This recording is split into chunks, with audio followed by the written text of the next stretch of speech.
మాటలు వినిపించకుండా కనీసం పాటలు కూడా వినిపించకుండా లొల్లి పెడుతున్నారు మొత్తం. మీ ఉత్సాహం చూస్తే ఇంకేముంది, అర్ణమ్మను పంపినట్టే పార్లమెంటుకు, నరేంద్ర మోడీ గారి సైన్యంలో సైనికురాలు అయిపోయినట్టే, ఆఖరికి 3 అడుగుల మనిషికి ముచ్చమటలు పోసినట్టే ఉన్నాడు చిన్నగా. కానీ మాటలు మాత్రం బారాడు. ఏదో ముఖ్యమంత్రి అయింది కానీ ఆయనకి ఇంకా జడ్పీటీసీ కన్నా తక్కువ స్థాయిలోనే మాట్లాడుతున్నాడు. ఏం మాట్లాడాలో కూడా తెలియని వ్యక్తిని ముఖ్యమంత్రి అయ్యే పరిస్థితి వచ్చింది. అది అదృష్టమే కానీ అది కష్టంతోనో ప్రజల ఇష్టంతోనో అయిందనడం కాదు. ఇవాళ కేసీఆర్ గారి మీద కోపంతో వేసినటువంటి ఓటు ఇవాళ ఆయన ముఖ్యమంత్రి దాకా తీసుకుపోయింది. కానీ ఈరోజు ఆయనకి కోస్గిలో మీరు ఇచ్చిన ఘన స్వాగతం చూస్తే కాళ్ళ కింద భూమి కదిలిపోయి ఉంటుంది, కాంగ్రెస్ వాళ్ళ కుర్చీ ఊసిపోయి ఉంటుంది, పన్నోళ్ళు లేచి కూర్చుంటుంటారు. ఇప్పుడు ఇది భారతీయ జనతా పార్టీ కార్యకర్తలు, కోస్గి ప్రజల శక్తి. కాబట్టి మీరు ఇచ్చినటువంటి ఈ బలం అరుణమ్మను డైరెక్ట్ గా నరేంద్ర మోడీ గారి సైన్యంలో సైనికురాలుగా ఉంచుతుంది. ఇకపోతే రేవంత్ రెడ్డి గారు మాట్లాడారు. గెలిచిన తర్వాత ఏడికి పోయిండు? ఢిల్లీకి పోయినా పోలేదన్న? పోయేమన్నాడు, నువ్వు ఆర్ఎస్ఎస్ నేను ఆర్ఎస్ఎస్, నీకు నాకు ఒకటే, నేను మీ ఓన్నే అని మాట్లాడిండు ప్రధానమంత్రి గారితో. ఆయన ముందట సగం ఉన్నాడు, కుర్చీకి అతుకపోయినాడు. కుర్చీలో కూర్చుంటే కనీసం కాళ్ళు కింద అని ఆయన నువ్వు నేను ఒకటే అని మాట్లాడిండు. అయిపోయి మళ్ళా పోయి జాతీయ రహదారులు ఇవాళ మా రాష్ట్ర రహదారులను జాతీయ రహదారులు ఇయ్యు, కనీసం ఉద్యోగస్తులకు జీతాలు ఇయ్యలేని పరిస్థితి ఉన్నది. కాబట్టి ఎట్లనే చేసి ఒక 9,000 కోట్లు రిలీజ్ చేయమని, పాపం తమ్ముడే కదా అని చెప్పి, చిన్నోడు కదా సంఘమే అన్నాడు కదా, మా సంఘం మనిషి అనుకొని ఆయనతో రిలీజ్ చేసి జీతాలు ఇచ్చే ఆదిలాబాద్ కు ప్రధానమంత్రి నరేంద్ర మోడీ గారు వస్తే ఏమన్నాడు? మా బడేబాయ్ పెద్దన్న పెద్దన్న పెద్దన్న అని మాట్లాడిండు. పెద్దన్నకి ఏం చెప్పిండు? గుజరాత్ లెక్క తెలంగాణ చేయన్నా, ఆ బక్కపల్స ముఖ్యమంత్రి ఏం వాడలేడు, నేను చిన్నగా ఉన్న అన్ని వాడుకుంటా అని చెప్పిండు.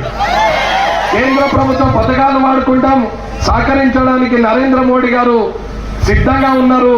ఆయన వాడుకోలేక తెలంగాణను ఇత్తడి తెలంగాణ చేసిండు. కాబట్టి నేను బంగారు పల్లెంలో పెట్టిన తెలంగాణ చేస్తా అని చెప్పిండు. అయిపోయి పటాన్చెర్ల మీటింగ్ అయితే కోమటిరెడ్డికి పంపిండు. ఆడ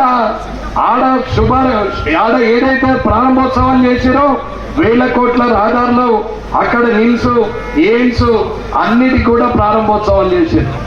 లక్షల కోట్ల రూపాయల పెట్టుబడులు పెట్టి తెలంగాణను డెవలప్మెంట్ చేస్తే ఇవాళ వచ్చి ఏమంటుండే ఎలక్షన్ రాగానే పాపం అమాయకులైన క్యాండిడేట్ల దగ్గర చేతులకు గుడ్లు పెట్టిరు.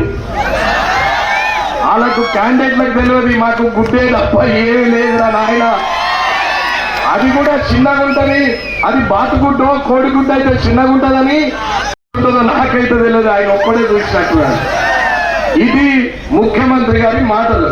తెలంగాణ ముఖ్యమంత్రిగా ఇవాళ మీరు మాట్లాడుతున్న మాటలకు తెలంగాణ రాష్ట్ర ప్రజలు దేశంలోనే తల వంచుకునే పరిస్థితికి తీసుకొస్తున్నాడు.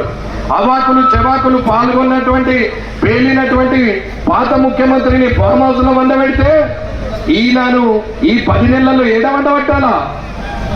ఏం చేయాలా? ఈయనను ఏం మాట్లాడాలో, ఎలా మాట్లాడాలో, భవిష్యత్ తరాలకు మార్గదర్శకంగా ఉండాలా, ఆదర్శంగా ఉండాలా, మాట్లాడుతుంటే రాజకీయాల్లో మార్పులు రావాలా, నీతి నిజాయితీతోని నియమ నిబంధనలతోని ఇవాళ ఉండాల్సినటువంటి రాజకీయాలను దిగజారుస్తూ అసభ్య పదజాలంతో పెద్దంతరం చిన్నంతరం లేకుండా వయసు తేడా లేకుండా నోటికొచ్చిన మాటలు మాట్లాడుతాడు. 54 ఏళ్ల వయసున్నావు, చిన్నోన్ని అదే మాట్లాడతావు, 70 ఏళ్ల పెద్ద మనిషిని అదే మాట్లాడతావు. వయసుకు విలువని నీకు, నీ చేరుకు, నీ ముఖ్యమంత్రి పదవికి ఎవరు విలువిస్తారో ఒక్కసారి ఆలోచించాలా. ఇలాగే మాట్లాడితే నీకు కూడా ఇంకో ఏనుగు గుడ్డి ఇవ్వాల్సి వస్తుంది, గాడి గుడ్డలో చిన్నగా ఉంటుంది. లాస్ట్ కి ఏమీ లేకుండా అయిపోతావు. రేవంత్ రెడ్డి గారు ఇప్పుడు కామారెడ్డిలోనే కన్ను చుట్టుపోయి కొడంగల్లో గెలిచినావు, లేకపోతే ఈడ కూడా ఓడిపోతుంటివి, బతిలాడు గెలిచినావు కానీ ఇష్టంతో గెలిచినోడు కాదు. కామారెడ్డిలో ఓడిపోతున్నా అని తెలిసి నేను ఏడ పోటీ చేసినా గెలుస్తా అనుకున్నాడు, కానీ వచ్చిన ఇద్దరు తోక ముడిచి ఇంట్లో వాళ్ళము ఫామ్ హౌస్ లో అన్నారు. నువ్వు బతుకుపోయి కొడంగల్ ప్రజల దయతోని ముఖ్యమంత్రి స్థాయిలో కూర్చున్నావు. కనీసం మర్యాదగా మాట్లాడడం నేర్చుకో రేవంత్ రెడ్డి గారు. ఇక్కడ ఉన్నటువంటి యువకులందరూ రేపు రాబోయే తరంలో ఎమ్మెల్యేలుగా ఎంపీలుగా అయితే కనీసం ఒకరిని ఆదర్శంగా తీసుకోవాలా, ఫలాని వ్యక్తిలాగా నేను కూడా ఉండాలని చెప్పి రాజకీయాలకు ఆదర్శంగా ఉండాల్సినటువంటి వ్యక్తివి నోటికి వచ్చినట్టు మాట్లాడుతున్నావు. ప్రజలు ఇచ్చింది నీకు ముఖ్యమంత్రి చేరు, కానీ నువ్వు ఎక్కడున్నావు? ఇంకా జడ్పీటీసీ కిందనే ఉన్నావు, ఇష్టం ఉన్నట్టు మాట్లాడుతున్నావు. కానీ నువ్వు మాట్లాడుతున్న మాటలకు సమాధానం చెప్పాల్సి వస్తుంది. అన్నా ఇదంతా గుర్తుంచుకొని నరేంద్ర మోడీ గారి సైన్యంలో సైనికురాలుగా పార్లమెంటు మెంబర్గా పంపించాల్సిన బాధ్యత మీ అందరికీ ఉన్నది. కమలం పువ్వు గుర్తు కోటేసి భారీ మెజార్టీతోని పెద్దక్క అరుణక్కను మీరు ఖచ్చితంగా పార్లమెంట్ కు పంపించే బాధ్యత మీ భుజస్కంధాల మీద వేసుకోవాలా.